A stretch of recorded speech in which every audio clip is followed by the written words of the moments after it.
In the previous spoiler, it was mentioned that despite attempts at bribery and threats, King Nightmare Candle failed to force Luo Feng to hand over Earth, ultimately causing the negotiations to completely break down. Desperate, King Nightmare Candle went so far as to threaten the lives of all humans on Earth, hoping to force Luo Feng into submission. After all, every human on Earth had already been captured and stored in his world ring where he could wipe them out with a single thought. To avoid provoking King Nightmare Candle and triggering a catastrophic outcome, Luo Feng was forced to lie, claiming he had agreed to transfer Earth to the Venerable Undying, and used the excuse of waiting for the latter's arrival to buy time. At the same time, he repeatedly sent emails to Venerable Nine Swords, deliberately emphasizing that multiple universe venerables from the huge Axe Dojo were interested in bidding for Earth, in hopes of drawing attention. However, after checking the virtual universe's ownership registration, King Nightmare Candle found that Earth was still listed under Luo Feng's name. He would rather believe Luo Feng was lying than accept that the Venerable Undying was truly coming. In his view, although the Venerable Undying was stronger than his father, Venerable Fire Erosion, he was always a solitary figure and didn't hold much influence within the huge Axe Dojo. Even if the Venerable Undying later pursued the matter, King Nightmare Candle could simply insist he thought Luo Feng was lying. And since ownership had supposedly already transferred to Venerable Fire Erosion, a fellow high-ranking figure, the Venerable Undying would have no authority to intervene. After a brief evaluation, King Nightmare Candle used sound transmission to threaten Luo Feng, claiming that although he was constrained by the Virtual Universe Company and couldn't attack directly, his soul slaves could act on his behalf. After all, while the Virtual Universe could transmit battle footage, it couldn't detect sound transmission, and the true identities of soul slaves were extremely difficult to trace. In other words, as long as he didn't act personally, he could avoid all responsibility. Just as the negotiations teetered on the brink of collapse, an immense wave of immortal divine power suddenly descended. In fact, the contingency that King Jinyan had arranged for Luo Feng didn't just include Dylan, but it also involved Dylan's teacher, King Bloodthirsty. When Dylan originally set up immortal divine crystals hidden throughout the solar system, he didn't just place his own, as he also left some for King Bloodthirsty. Thanks to this, King Bloodthirsty could teleport from his divine kingdom at the crucial moment and instantly arrive in the solar system. With his strength, once present, he could use teleportation to reach Earth in the blink of an eye. There have been two different ratings for King Bloodthirsty's true strength. Initially, he was ranked as a high-level King Immortal, but based on his combat performance, his strength clearly approached or had already reached the pinnacle of King Immortal. This discrepancy likely stems from earlier estimates made when Luo Feng was still weak, and the evaluations were rough. Just like when Babata once described Huyan Bo and the Black Dragon Mountain Emperor both as immortals, even though there was a massive difference between them. Among the 6 King Immortals in King Nightmare Candle's camp were 2 high-level King Immortals, where one skilled in teleportation, and one in space sealing. Yet even when surrounded by all 6, King Bloodthirsty held his ground effortlessly. If the fight escalated, he could almost certainly survive while at least one of the enemies would fall, which indicates his strength spoke for itself. As soon as he appeared, fear struck King Nightmare Candle's camp. However, with their orders in place, they had no choice but to fight. The battle erupted instantly, with Luo Feng as their primary target. This is because, once Luo Feng was dead, the dispute would end, and all consequences would vanish. Of course, if the one who appeared had been King Jinyan instead of King Bloodthirsty, the struggle would have ended instantly. After all, King Jinyan was an invincible King Immortal where he could easily crush high-level King Immortals. Even if all 6 attacked together, they wouldn't stand a chance. They wouldn't even be able to resist. And as for the Marquis Immortals, they were like ants before King Jinyan, just like Marquis Payu once was, utterly defenseless and completely at her mercy. Now, you might be wondering, if King Jinyan is so powerful, why didn't he leave his own immortal divine crystal in the solar system? Why did he have his grand disciple Dylan place King Bloodthirsty's crystal instead? The reason is that King Jinyan resides permanently in the beginning universe. But the beginning universe and the original universe are fundamentally 2 different worlds. While in the beginning universe, King Jinyan can't connect to his divine kingdom and thus cannot use divine kingdom teleportation. Moreover, unless one becomes a universe master, even someone of King Jinyan's level cannot travel between the original universe and beginning universe using only their own power, where they must rely on fixed teleportation channels. That's why he couldn't rush over instantly like he did on Demon Mountain when Marquis Payu tried to kill Luo Feng. The situation at that time was different. From the moment Luo Feng discovered clues pointing to Lian Luo's demise, to the subsequent loss of contact, and finally Marquis Payu's attack, there had been sufficient time for King Jinyan to return to the original universe to assist. However, this time, King Nightmare Candle and his allies appeared suddenly and without warning, giving no time for any reaction. As the saying goes, distant water can't put out a nearby fire. At such a moment, entrusting Luo Feng's life to a reliable powerhouse stationed in the original universe was the wiser choice. Of course, if the production team had no intention of introducing new characters, the plot could have been set up so that, upon Venerable Undying contacting Luo Feng, King Jinyan sensed something amiss and returned in advance from the beginning universe. But doing so would have greatly diminished the tension and sense of crisis in the plot. After all, the moment King Jinyan shows up, all conflict ends instantly and without suspense, unless the production team planned to have King Nightmare Candle's side introduce an even stronger King Immortal. Back to the story. To prevent King Bloodthirsty from storing Luo Feng in his world ring, a King Immortal skilled in space sealing immediately launched an attack as the battle began, continuously disrupting the world energy that King Bloodthirsty would use to activate the ring's storage function. Fortunately, King Bloodthirsty was prepared. The spaceship he rode in was a powerful metallic lifeform. At the outset of battle, King Bloodthirsty engaged the 6 King Immortals with full strength, and almost instantly, the metallic lifeform pulled Luo Feng and Dylan into its inner compartment. After all, with Dylan's limited strength, he would be nothing but a burden on the battlefield. Although King Bloodthirsty managed to restrain the 6 King Immortals from King Nightmare Candle's side and temporarily thwarted their attempt to kill Luo Feng, more than 10 Marquee Immortals remained on their side, watching for an opportunity to strike. Though those Marquee Immortals couldn't harm the metallic lifeform's core body, they could release intangible divine power to launch direct soul attacks. Once one reaches the immortal level, whether they are a spiritual energy master or a genetic warrior, they gain the ability to perform soul attacks. In practice, simply converting one's divine power into an intangible form can allow it to erode the soul. Of course, in terms of technique and effectiveness, soul attacks from spiritual energy masters are still far superior to those of genetic warriors. Dylan was initially able to barely fend off these spiritual assaults on Luo Feng's behalf, especially since only 3 of the Marquee Immortals were truly adept at soul attacks, an area Dylan excelled in. However, as time dragged on, his defenses would inevitably crumble. He was at a complete disadvantage both in strength and in numbers. Fortunately, although the metallic lifeform couldn't block soul attacks, it possessed terrifying physical attack power and was well versed in the laws of space. Its attack power rivaled that of a King Immortal. It suddenly extended a claw from the void and crushed a Marquee Immortal with a single blow, severely damaging the enemy's immortal body and drastically weakening their combat ability. This attack not only shocked the enemy but also forced the other Marquee Immortals to divert attention to defend against further sneak attacks by the metallic lifeform. As a result, Dylan's burden was significantly eased, allowing him to more effectively protect Luo Feng's soul. At this point, King Bloodthirsty had locked down the enemy's King Immortal combat power, while the Marquee Immortals were unable to break through the metallic lifeform's defenses, let alone harm Luo Feng. The tide of battle began to turn dramatically. Meanwhile, even as Dylan was struggling to withstand the onslaught of soul attacks, Venerable Nine Swords had already quietly established contact with Luo Feng.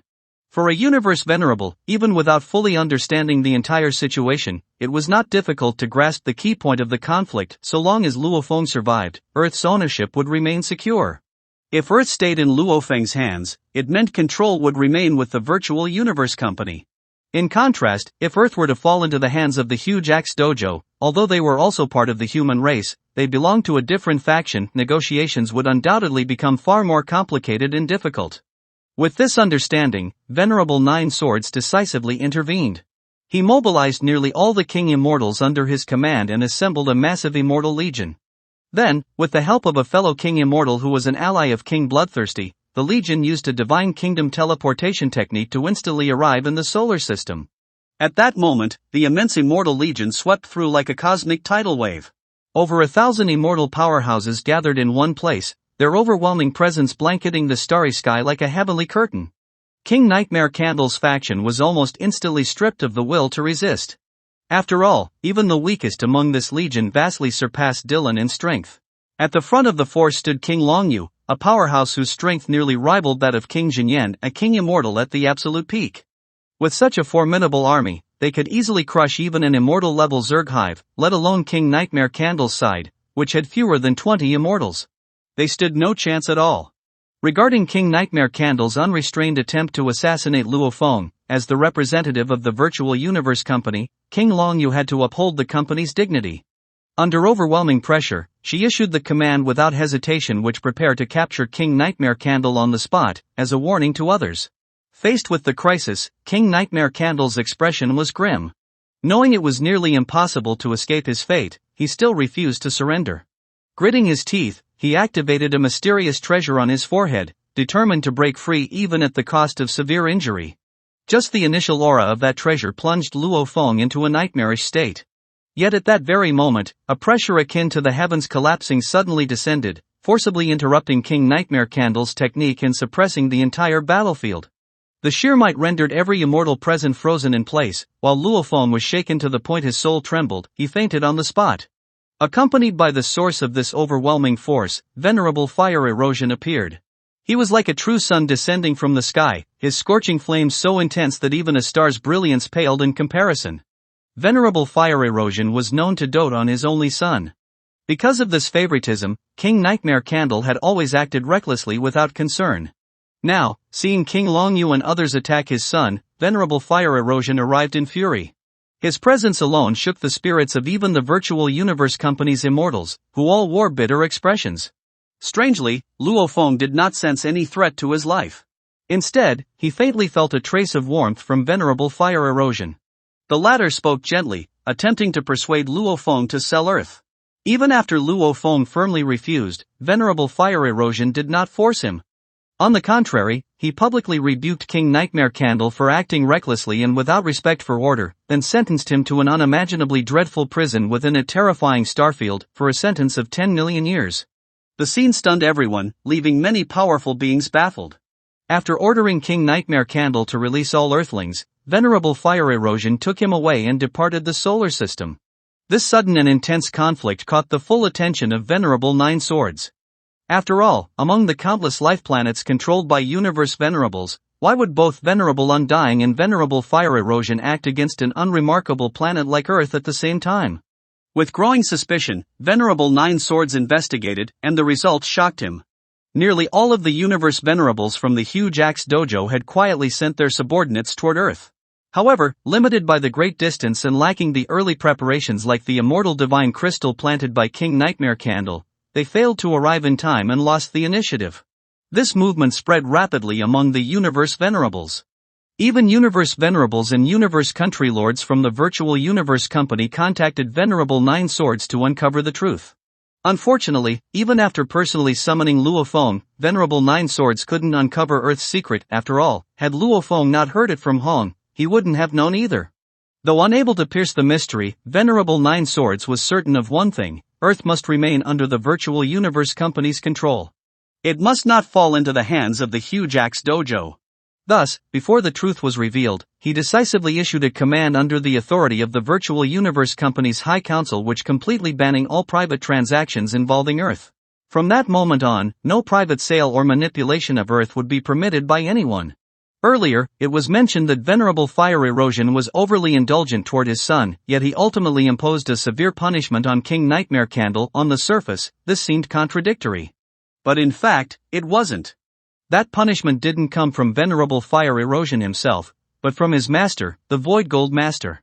The Void Gold Master hailed from the Huge Axe Dojo and was one of the true pinnacle figures among the human race, ranked among the top 10 in all of humanity. He too was known to be protective of his own, and under normal circumstances would not care in the slightest about Luo Feng's life or death. Precisely because of this, his personal order to punish King Nightmare Candle left even Venerable Fire Erosion confused, which leading him to treat Luo Feng with rare gentleness, and vaguely suspect a hidden connection between the two. The true reason behind the Void Gold Master's unusual move wasn't Luo Feng, it was Hong. Not long ago, after leaving Primal Chaos City, Hong had a sudden inspiration and chose to challenge the Mirage Sea. This bold act shocked the highest ranks of the Huge Axe Dojo and even alarmed its founder, who ordered a full lockdown on any information related to Hong's challenge. In fact, both the Heavenly Bridge and the Mirage Sea are trial grounds specifically designed to test geniuses and powerful warriors. To monitor challengers in real time, every major power assigns personnel to reside within or uses intelligent assistants to watch over all participants closely. Should any anomaly occur beyond normal expectations, it would be immediately reported to the upper echelons. Do you remember that Luo Feng successfully passed the 9th level of the Mirage Sea while he was still at the universe level? This achievement indicated that his consciousness and willpower had already reached the peak of the World Master level, drawing the attention of many universe venerables within the Virtual Universe Company, but it stopped at mere interest. Hong, however, was on a completely different level. He passed 20 levels in one go. This astonishing feat showed that Hong's willpower and consciousness far surpassed Luofeng's and even approached that of a universe venerable. If he managed to step onto the 21st level, he could be regarded as possessing a willpower equivalent to a universe venerable. Such a performance naturally alarmed the upper echelon of the Huge Axe Dojo, and his result was quickly reported. Because Hong displayed such a rare level of mental state talent, the founder of Huge Axe Dojo personally took him as a named disciple and assigned the Void Gold Master to be his mentor. To protect his identity and safety, Hong remained publicly listed as an outer core disciple, but the privileges he received far exceeded that title. Do you recall how Luo Feng once tried to access certain soul techniques in the primordial void space but was blocked due to insufficient access rights as a beginning void spaces member? That was a clear example of the difference in status and authority.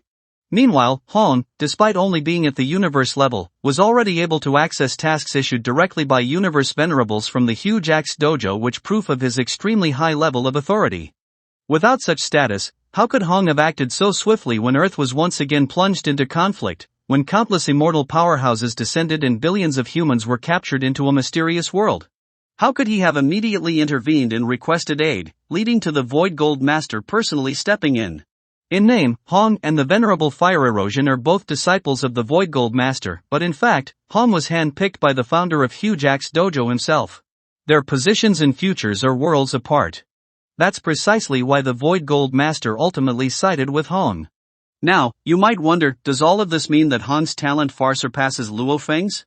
After all, to this day, Luo Feng has only gained the favor of a king immortal, while Hong has already been recognized by a true god-level existence. In fact, that's not the case. While mental state cultivation is incredibly powerful, it mainly serves as an aid in cultivation and cannot infinitely boost one's talent in understanding the laws. It might allow Hong to comprehend the laws 2 or 3 times more efficiently than others, but compared to monstrous geniuses like Luo Feng, there's still a considerable gap. Hong is valued not because of his current strength, but because of his future potential. The path of cultivation is long where leading temporarily doesn't guarantee victory in the end. Some may ascend to immortality in 10,000 years due to astonishing talent, only to plateau there for the rest of their lives. Others might take hundreds of thousands, or even millions of years to reach immortality, but they do so with solid foundations and eventually rise to the peak of true godhood. Hong belongs to the latter category. This is exactly why the Void Gold Master has tailored a unique cultivation path for Hong, known as the Illusion Warrior route. This also clarifies a commonly misunderstood truth: creating illusions is not exclusive to spiritual energy masters. As long as the universe's original laws are used properly, even a single slash can induce a terrifying illusionary realm. The road of cultivation is riddled with thorns. If one's mental state is not strong enough, they will abandon the path at the first setback and never become a true powerhouse. This is why all major forces value not only one's performance in the Heavenly Bridge, but also in the Mirage Sea. Although Hong's cultivation speed lags far behind Luo Feng's, in terms of talent, he still ranks within the top 20 of the entire human race. Well, that's all for this video. Thanks for watching this video. Wish you a wonderful day.